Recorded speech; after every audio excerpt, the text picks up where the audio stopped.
Genesis chapter 50. We made it to the end. Congratulations. 50 daily devotionals is nothing to, take for granted. That's a beautiful achievement. Hopefully it's part of a daily routine so that you continue on reading your Bible, praying over what you are reading, and asking God to speak to you from His living Word. That's awesome. And for me, every time I read a text, it's like reading it anew. I may have read a chapter 10 times or 100 times, but God always finds a way to speak into my heart each time I read it, even if I've read it before. Praise the Lord. Genesis chapter 50.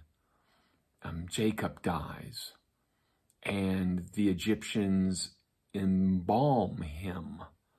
So that brings to mind, to me, the mummification.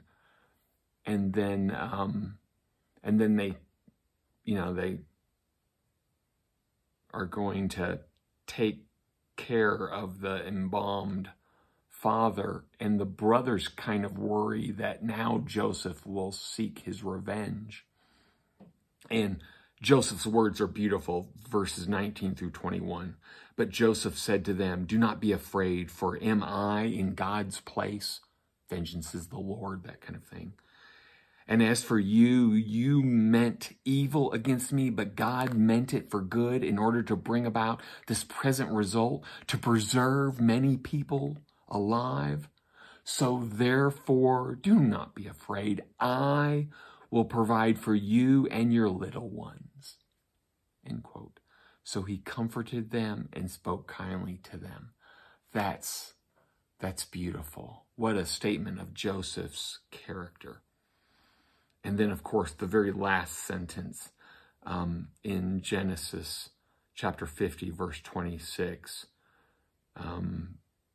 When Joseph died at the age of 110 years, he was embalmed like Jacob and placed in a coffin in Egypt. Coffin, Aaron. It means a container. I think this is the first use of the word coffin in the Old Testament. How cool is that?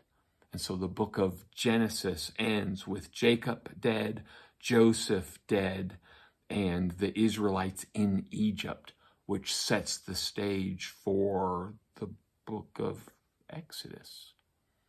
When you read Genesis chapter 50, what jumped out at you? Tell us in the comment section below. Let's start a discussion among ourselves about the Lord speaking to us from Genesis chapter 50. And again, thank you very much for going with me through this journey of 50 chapters in the book of Genesis. I hope the Lord has spoken to you. Thank you.